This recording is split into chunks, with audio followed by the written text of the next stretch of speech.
Recording by Philip Griffiths. Anna Karenina by Leo Tolstoy. Translated by Constance Garnett. Book 3, Chapter 27.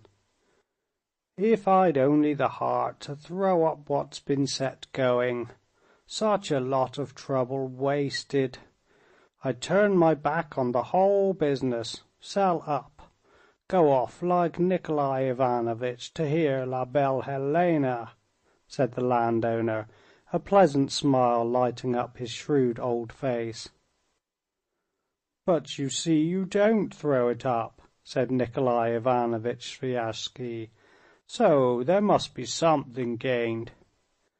The only gain is that I live in my own house, neither bought nor hired. Besides, one keeps hoping the people will learn sense, though instead of that, you'd never believe it, the drunkenness, the immorality. They keep chopping and changing their bits of land. Not a sight of a horse or a cow. The peasant's dying of hunger, but just go and take him on as a labourer. He'll do his best to do you a mischief, and then bring you up before the justice of the peace. But then you make complaints to the justice too, said Sviazhsky. I lodge complaints? Not for anything in the world. Such a talking and such a to-do that one would have cause to regret it. At the works, for instance, they pocketed the advance money and made off. What did the justice do? Why, acquitted them. Nothing keeps them in order but their own communal court and their village elder. He'll flog them in the good old style. But for that there'd be nothing for it but to give it all up and run away. Obviously the landowner was chaffing Sviazhsky, who, far from resenting it, was apparently amused by it. But you see, we manage our land without such extreme measures, said he, smiling. Levin and I, and this gentleman. He indicated the other landowner. Yes, the thing's done at Mihail Petrovitch's, but ask him how it's done. Do you call that a rational system? Said the landowner, obviously rather proud of the word rational. My system's very simple, said Mihail Petrovitch. Thank God. All my management rests on getting the money ready for the autumn taxes, and the peasants come to me. Father, master, help us. Well, the peasants are all one's neighbours, one feels for them. So one advances them a third, but one says, remember, lads, I have helped you, and you must help me when I need it. Whether it's the sowing of the oats, or the hay cutting, or the harvest. And well, one agrees so much for each taxpayer, though there are dishonest ones among them too, it's true. Levin, who had long been familiar with these patriarchal methods, exchanged glances with Sviazhsky and interrupted Mihail Petrovitch, turning again to the gentleman with the grey whiskers. Then what do you think? He asked. What system is one to adopt nowadays? Why, manage like Mihail Petrovitch, or let the land for half the crop, or for rent to the peasants. That one can do. Only that's just how the general prosperity of the country is being ruined. Where the land with serf labour and good management gave a yield of 9-1, on the half-crop system it yields 3-1. Russia has been ruined by the emancipation. Sviazhsky looked with smiling eyes at Levin and even made a faint gesture of irony to him. But Levin did not think the landowner's words absurd. He understood them better than he did Sviazhsky. A great deal more of what the gentleman with the grey whiskers said to show in what way Russia was ruined by the emancipation struck him indeed as very true, new to him and quite incontestable. The landowner unmistakably spoke his own individual thought, a thing that very rarely happens, and a thought to which he had been brought not by a desire of finding some exercise for an idle brain, but a thought which had grown up out of the conditions of his life, which he had brooded over in the solitude of his village and had considered in every aspect. "The point is, don't you see that progress of every sort is only made by the use of authority?" he said, evidently wishing to show he was not without culture. "Take the reforms of Peter, of Catherine, of Alexander. Take European history, and progress in agriculture more than anything else. The potato, for instance, that was introduced among us by force. The wooden plough, too, wasn't always used. It was introduced, maybe, in the days before the Empire, but it was probably brought in by force.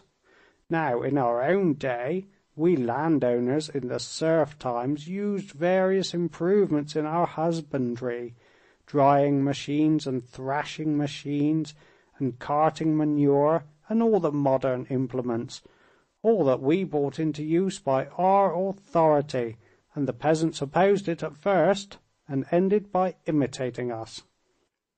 Now, by the abolition of serfdom, we have been deprived of our authority, and so our husbandry, where it had been raised to a high level, is bound to sink to the most savage, primitive condition.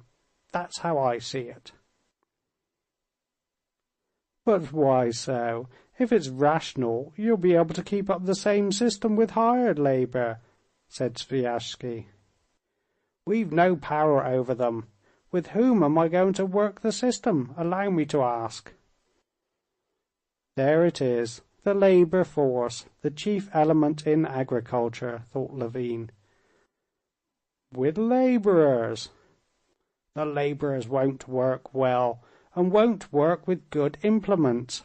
Our laborer can do nothing but get drunk like a pig, and when he's drunk he ruins everything you give him. He makes the horses ill with too much water, cuts good harness, barters the tires of the wheels for drink, drops bits of iron into the thrashing machine so as to break it. He loathes the sight of anything that's not after his fashion, and that's how it is the whole level of husbandry has fallen. Land's gone out of cultivation, overgrown with weeds or divided among the peasants, and where millions of bushels were raised, you get 100,000. The wealth of the country has decreased. If the same thing had been done, but with care that—" And he proceeded to unfold his own scheme of emancipation by means of which these drawbacks might have been avoided. This did not interest Levin, but when he had finished, Levin went back to his first position, and, addressing Sviazhsky and trying to draw him into expressing his serious opinion, that the standard of culture is falling, and that with our present relations to the peasants there is no possibility of farming on a rational system to yield a profit, "that's perfectly true," said he. "I don't believe it," Sviazhsky replied quite seriously.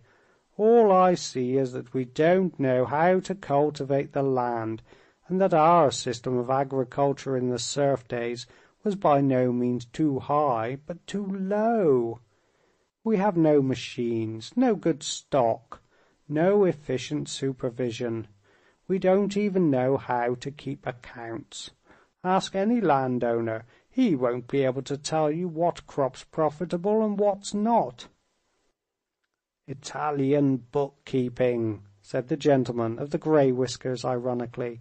"You may keep your books as you like, but if they spoil everything for you, there won't be any profit." "Why do they spoil things? A poor thrashing machine or your Russian presser, they will break, but my steam press, they don't break. A wretched Russian nag they'll ruin, but keep good dray horses, they won't ruin them. And so it is all round. We must raise our farming to a higher level." "Oh, if one only had the means to do it, Nikolay Ivanovitch! It's all very well for you, but for me, with a son to keep at the university, lads to be educated at the high school, how am I going to buy these dray horses?" "Well, that's what the land banks are for." "To get what's left me sold by auction? No, thank you." "I don't agree that it's necessary or possible to raise the level of agriculture still higher," said Levin. "I devote myself to it, and I have means, but I can do nothing. As to the banks, I don't know to whom they're any good. For my part, anyway, whatever I've spent money on in the way of husbandry, it has been a loss. Stock, a loss. Machinery, a loss."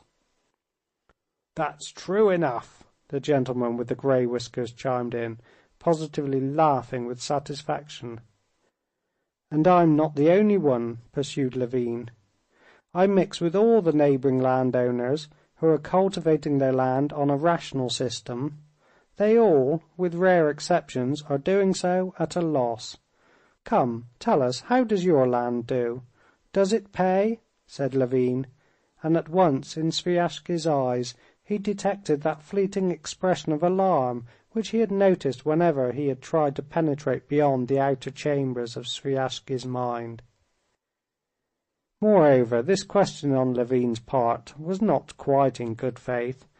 Madame Sviazhskaya had just told him at tea that they had that summer invited a German expert in bookkeeping from Moscow, who, for a consideration of 500 roubles, had investigated the management of their property, and found that it was costing them a loss of 3,000 odd roubles.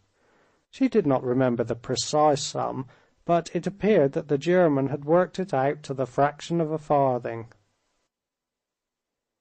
The grey-whiskered landowner smiled at the mention of the profits of Sviazhsky's farming, obviously aware how much gain his neighbor and marshal was likely to be making. "Possibly it does not pay," answered Sviazhsky. "That merely proves either that I'm a bad manager, or that I've sunk my capital for the increase of my rents." "Oh, rent!" Levin cried with horror. "Rent there may be in Europe, where land has been improved by the labor put into it, but with us all the land is deteriorating from the labor put into it.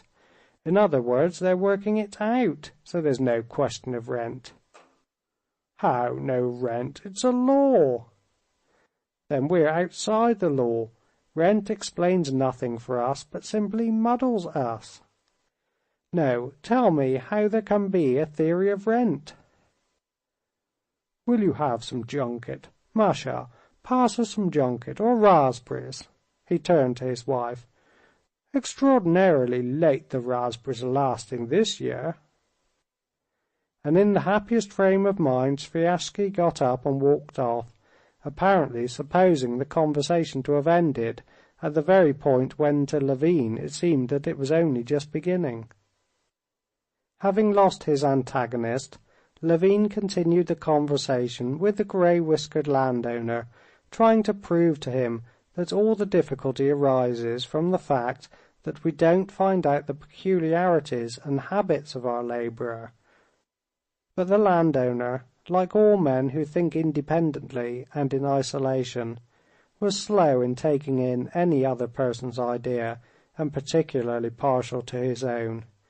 He stuck to it that the Russian peasant is a swine and likes swinishness, and that to get him out of his swinishness one must have authority, and there is none. One must have the stick, and we have become so liberal that we have all of a sudden replaced the stick that served us for 1,000 years by lawyers and model prisons, where the worthless, stinking peasant is fed on good soup and has a fixed allowance of cubic feet of air. "What makes you think," said Levin, trying to get back to the question, "that it's impossible to find some relation to the laborer in which the labor would become productive?" "That never could be so with the Russian peasantry. We've no power over them," answered the landowner. "How can new conditions be found?" said Sviazhsky. Having eaten some junket and lighted a cigarette, he came back to the discussion. "All possible relations to the labor force have been defined and studied," he said. "The relic of barbarism, the primitive commune with each guarantee for all, will disappear of itself. Serfdom has been abolished. There remains nothing but free labor, and its forms are fixed and ready-made, and must be adopted. Permanent hands, day laborers, rammers, you can't get any of those forms." "But Europe is dissatisfied with those forms." "Dissatisfied and seeking new ones, and will find them in all probability." "That's just what I was meaning," answered Levin. "Why shouldn't we seek them for ourselves?" "Because it would be just like inventing afresh the means for constructing railways. They are ready, invented." "But if they don't do for us, if they're stupid?" asked Levin, and again he detected the expression of alarm in the eyes of Sviazhsky. "Oh yes, we'll bury the world under our caps. We found the secret Europe was seeking for. I've heard all that, but excuse me, do you know all that's been done in Europe on the question of the organization of labor?" "No, very little." "That question is now absorbing the best minds in Europe, the Schulze-Delitzsch movement. And then all this enormous literature of the labor question, the most liberal Lassalle movement, the Mulhausen experiment. That's a fact by now, as you are probably aware." "I have some idea of it, but very vague." "No, you only say that. No doubt you know all about it as well as I do. I'm not a professor of sociology, of course, but it interested me, and really, if it interests you, you ought to study it." "But what conclusion have they come to?" "Excuse me." The two neighbors had risen, and Sviazhsky, once more checking Levin in his inconvenient habit of peeping into what was beyond the outer chambers of his mind, went to see his guests out. Chapter 27